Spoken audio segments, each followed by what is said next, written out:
My husband was explaining to the detective why my name appeared on 17 fake employee accounts when his hand began to shake. The laptop screen glowed between them.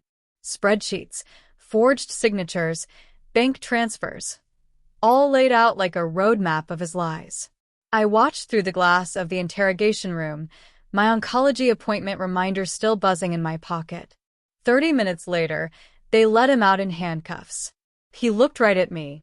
Not with anger, with disbelief. Like he couldn't comprehend how the sick wife he'd abandoned had just dismantled his entire operation. My name is Tricia. I'm 34 years old, and I live in Charlotte, North Carolina. For 12 years, I managed the books for my husband Mike's construction company, handled payroll, tracked expenses, dealt with vendor invoices. I was good at it. Maybe too good, because I knew exactly where every dollar went, which made it that much more shocking when I discovered where our dollars had actually been going. But I'm getting ahead of myself. Let me take you back to where this really started. Mike and I met in college. He was studying business, I was getting my accounting degree. We were the practical couple, not the party people, not the romantics. We had spreadsheets for our wedding budget. 5-year plans, goal timelines. Looking back, maybe that should have told me something about us. But at 22, efficiency felt like love. We got married right after graduation. Mike started his construction company with a small business loan. I did the books from our apartment while working part-time at a CPA firm. Those first years were hard, 70-hour weeks, ramen dinners, wondering if we'd make payroll. But we built something. By year 5, we had 12 employees and steady contracts. By year 10, we owned our home outright and had $60,000 in savings. That nest egg was our future. We talked about starting a family once my endometriosis got under control.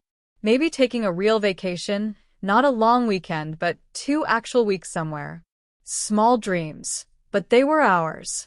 My mother passed away when I was 29. Left me her rental property, a modest duplex in a decent neighborhood that generated about $1,500 a month. Mike wanted to sell it immediately, use the money to expand his business. I refused. That property was mine before our marriage, and it was my safety net. My mother had drilled that into me. Always have something that's just yours. We fought about it for weeks. Eventually, Mike dropped it. Or so I thought. Last March, I found a lump while getting dressed. Small, hard wrong. I've never been someone who panics, but I knew.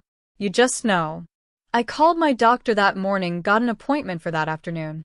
Didn't even tell Mike yet. Wanted to hear what the doctor said first before worrying him. The mammogram led to an ultrasound. The ultrasound led to a biopsy.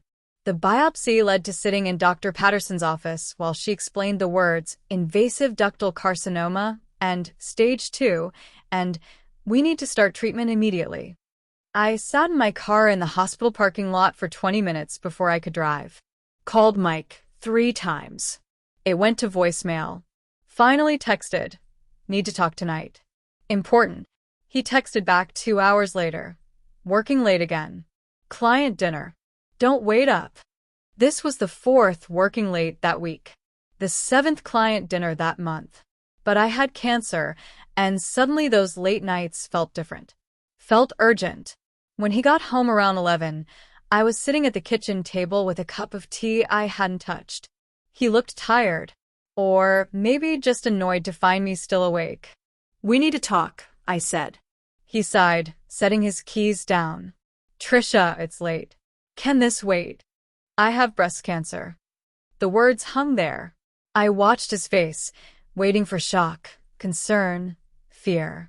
Waiting for him to cross the room and hold me. Instead, he sat down slowly. His expression wasn't what I expected.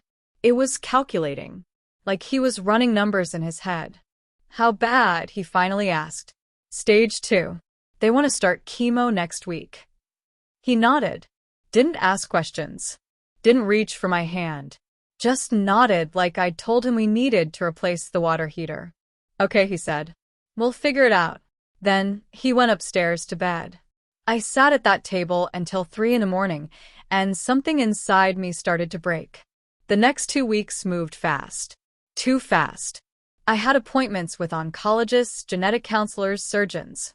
Mike came to exactly one appointment, the first consultation. Sat in the corner scrolling his phone while Dr. Patterson explained my treatment plan. When she asked if he had questions, he just said, "Whatever Tricia needs." Then he stopped coming entirely. Always had a job site emergency, a client meeting, something critical at work. I should have seen what was coming. But I was focused on survival, on getting through each day, on trying not to fall apart. 3 days before my first chemo session, Mike sat me down. We were in the living room, and he had this rehearsed quality to him. Like he'd practiced the speech. "I need space," he said. I stared at him. Space. This is a lot. I need time to process everything. I think it's better if I stay at a hotel for a bit. I have cancer, Mike. I start chemo on Friday. I know. And I'll help with bills and everything. But I can't be here right now. It's too much. He'd packed a bag before having this conversation. It was already in his truck. He left that night. Texted me the next morning saying he'd filed for divorce. Irreconcilable differences. Like my cancer was a personality flaw we just couldn't work through. I spent that day crying. The next day, too. Called my best friend Jen, who drove 3 hours to sit with me while I fell apart. On the third day, I had my first chemo session. Jen drove me, sat with me while the poison dripped into my veins, held my hand when the nausea hit. That night, I logged into our joint bank account to pay some bills. My hands were shaking from the treatment, and at first I thought I was reading the numbers wrong. The account was empty. $60,000 gone. I refreshed the page. Checked the transaction history. He'd transferred everything 3 days ago, the same day he'd asked for space. Moved it all to an account with only his name on it. I called him. It went to voicemail. Texted him. No response. Finally, at midnight, he texted back. Talk to my lawyer. That's when something shifted inside me. The grief hardened into something else. Something colder. I'd been managing his company's books for 12 years. I knew every account, every password, every filing system. And I'd always been meticulous. Documented everything. If Mike wanted a war, he just picked a fight with the one person who knew exactly where all his bodies were buried. The next morning, despite feeling like death from the chemo, I drove to my lawyer's office. Bethany Williams, tough, smart, and someone who actually seemed angry on my behalf. He can't just take all your money, she said, reviewing the bank statements. Joint account, I reminded her. Both our names. But he did it knowing you're sick, knowing you'd need it for medical bills. That's abandonment. And probably financial abuse. Can we get it back? We can try. File for emergency relief. Show the court what he did. But Tricia. She hesitated. This is going to be a fight. Are you up for that while going through treatment? I thought about Mike's face when he left. The calculation. The complete lack of remorse. Yeah, I said. I'm up for it. That afternoon, I did something I probably shouldn't have. I logged into the company's accounting system, something I'd built myself, with admin access I'd never removed. Started downloading files. Bank records, invoices, employee data. Everything. I told myself I was just securing documents for the divorce. Protecting my interest in the business I'd helped build. But as I went through the files, something caught my attention. Payment records that didn't quite match up. Employee accounts I didn't recognize. Small discrepancies that individually seemed like nothing. But I'm an accountant. I see patterns. I started digging deeper. Made a spreadsheet because even in crisis, I make spreadsheets. Listed every irregular payment over the past 18 months. The pattern that emerged made me sick. And this time, it wasn't the chemo. Mike had been creating fake employee accounts, paying them regular salaries, collecting the paychecks himself. 17 accounts over 18 months. Small amounts, never enough to raise immediate flags. But it added up. Over $200,000. And here's the really messed up part. One of those fake employees was named Tricia Davis. My name. My social security number. According to these records, I'd been collecting a monthly paycheck from Mike's company for work I'd never done. He'd made me complicit in his fraud.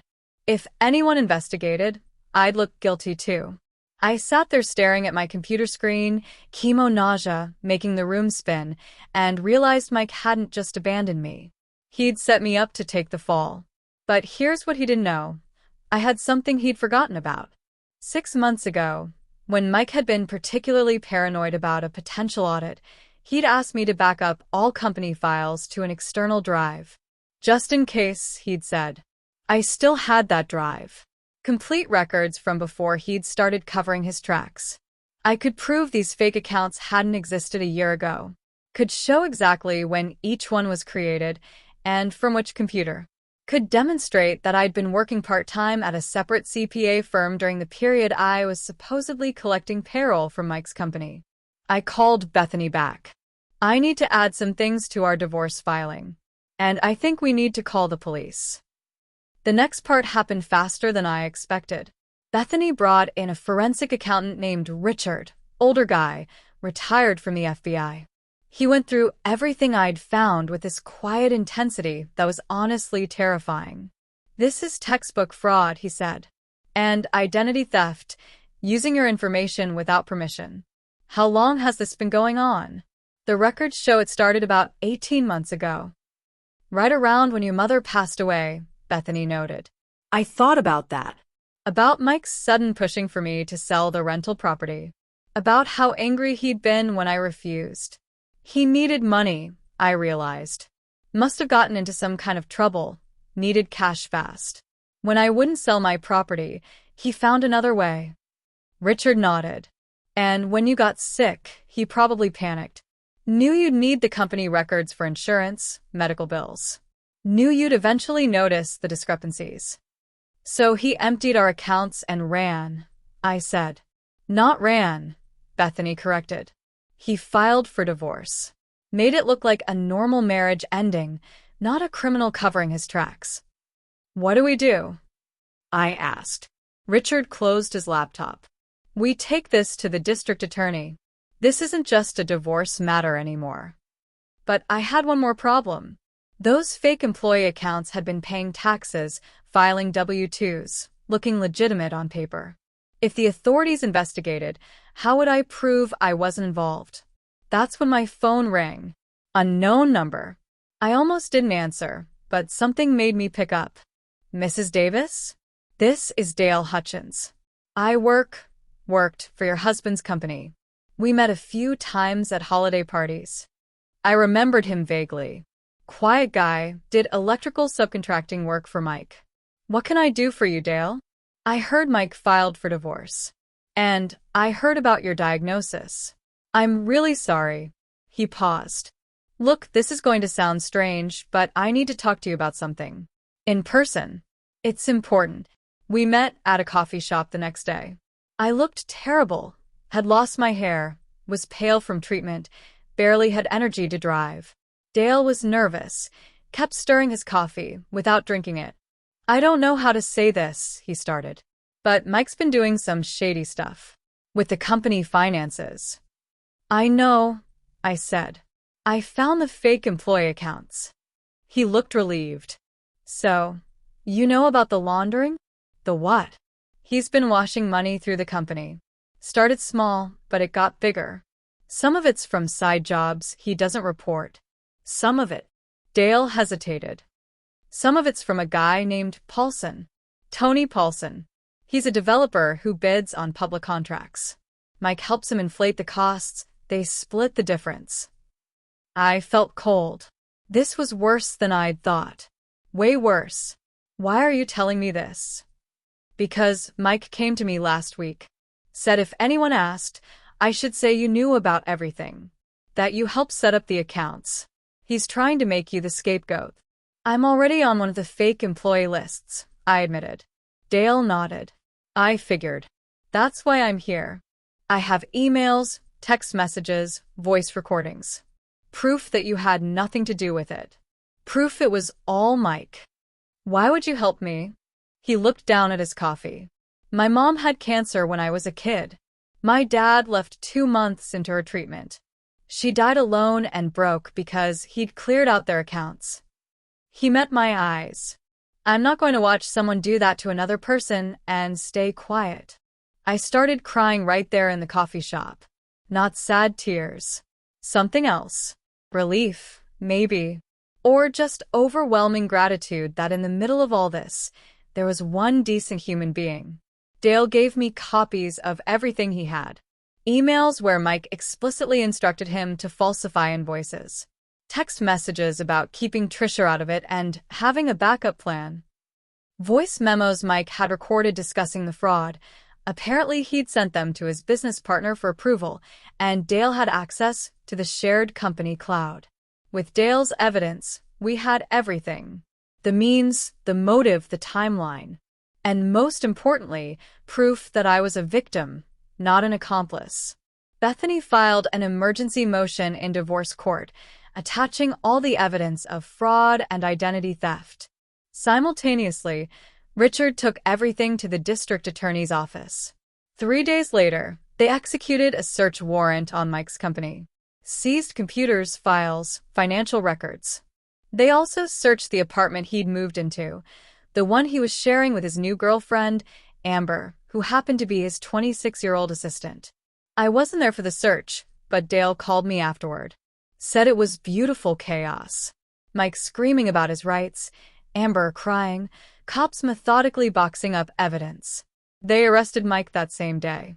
Fraud, identity theft, money laundering, tax evasion. The list kept growing. Here's where it got interesting. Amber, the girlfriend, immediately asked for a lawyer. And that lawyer immediately started negotiating immunity in exchange for testimony. Turned out Amber wasn't just the girlfriend. She'd been Mike's accomplice. Helped set up some of the fake accounts, processed the fraudulent payroll, even posed as Tricia Davis on phone calls to the bank. But she was smart enough to know when to jump ship.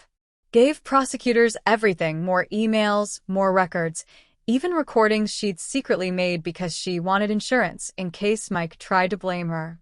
She testified that Mike had explicitly planned to frame me if anyone investigated. That he'd use my identity specifically because if it all went wrong, she'd take the fall, and I'd just look like a guy who trusted his wife too much. The preliminary hearing was brutal. I had to sit there while prosecutors laid out the entire scheme. Showed the court how Mike had systematically defrauded his own company, laundered money through fake employees, and set me up to take the blame. Mike's lawyer tried to argue that I was complicit, that I'd managed the books and must have known. But Dale's testimony destroyed that theory. He explained how Mike had specifically kept me away from certain accounts, how he'd changed passwords and restricted my access months before creating the fraud. And then there was the timeline. The fake accounts were created while I was working full-time at another firm, with documentation proving I was physically at that office during the hours I was supposedly collecting paychecks for Mike's company. The judge wasn't impressed with Mike. Denied bail, citing him as a flight risk given the amount of money involved and the evidence of premeditation. Meanwhile, the divorce proceeded separately. Bethany filed on grounds of abandonment during medical crisis, fraud, and financial abuse. We requested full return of the $60,000, full ownership of our home, and control of my mother's rental property, which I discovered Mike had actually forged documents to transfer into his company's name. That forgery was probably the stupidest thing he'd done. My mother's property had been in my name alone, inherited before our marriage. Mike had digitally forged my signature on a deed transfer. The county recorder's office had time-stamped documents showing the transfer happened while I was literally in a chemotherapy appointment. Kind of hard to sign legal documents when you're in a hospital with Infor in your arm. Mike's divorce lawyer tried to negotiate. Offered to return $40,000 of the $60,000 if I dropped the fraud charges. Like I had any control over the criminal case at that point. Bethany's response was beautiful. Your client is facing federal charges. Mrs. Davis has no interest in negotiating anything. See you in court. The criminal trial took 8 months to get to. By then, I'd finished chemo and was in the early stages of recovery. My hair was growing back. I'd regained some weight, and my doctors were cautiously optimistic. I'd also moved into my mother's rental property, the one Mike had tried to steal. Restored it with help from Dale and some of his subcontractor friends. It was smaller than the house Mike and I had shared, but it was mine. Actually, legally, definitively mine. The trial lasted 2 weeks. The prosecution built an airtight case. They had the financial records, the fake employee accounts, Dale's testimony, Amber's testimony, the forged property documents, everything. Mike's defense was basically, I was stressed and made mistakes. His lawyer tried to paint him as a struggling small business owner who'd gotten in over his head. The prosecutor destroyed that narrative. Showed the jury that Mike had been systematically defrauding his company for 18 months. Showed the premeditation, the planning, the fake identities, the attempt to frame his sick wife. The moment that sealed his fate was when they played a recording Amber had made. Mike discussing how to handle things if I figured it out. If Tricia gets suspicious, we blame her, his voice said clearly. She managed the books, she had access, she needed money for treatments. Who's a jury going to believe? A sick woman desperate for money, or me? The jury deliberated for 4 hours. Came back with guilty verdicts on all counts. The judge sentenced him to 2 years in federal prison, 5 years probation, and full restitution, including the $60,000 he'd stolen from our joint account, the value of my mother's property he'd tried to steal, and my legal fees. I wasn't in the courtroom for the sentencing. I was at a checkup with Dr. Patterson, where she told me my latest scans were clear. 6 months cancer-free. Bethany called me from the courthouse. He got 2 years. And Tricia? He cried. Actually cried in front of the judge. I felt nothing. No satisfaction, no vindication. Just tired relief. The divorce was finalized a month later. I got everything. The house, full return of our savings, my mother's property, and a judgment for his fraud. Mike got nothing except a prison sentence and a criminal record. His parents called me once, saying I'd ruined their son's life. I politely explained that their son had ruined his own life by committing multiple felonies. They hung up on me. I sold the house Mike and I had shared. Too many bad memories. Used the money to pay off medical bills and set up a small emergency fund. Started working part-time again, doing bookkeeping for small businesses. Nothing too stressful, just enough to feel productive. Dale and I stayed friends. He testified despite risking his reputation in the industry, and I never forgot that. Helped him get bonded for his own contracting business. He's doing well now. Turns out being known as the guy who stood up for what was right didn't hurt his reputation after all. About 6 months into Mike's sentence, I got a letter from him in prison. The envelope sat on my kitchen counter for 2 days before I opened it. Inside was a single sheet of paper. His handwriting, the same handwriting I'd seen on grocery lists and anniversary cards, and 1,000 casual notes over 12 years. You ruined my life. Hope it was worth it. I read it twice. Then I walked to my fireplace, lit a match, and watched it burn. That night, I wrote him a letter back. Never sent it, but writing it felt important. I didn't ruin your life, Mike. You did. When you decided your fear was more important than my survival. When you chose money over marriage. When you made me the villain in your story instead of facing what you'd done. I fought for my life twice. Once against cancer, once against you. I won both battles.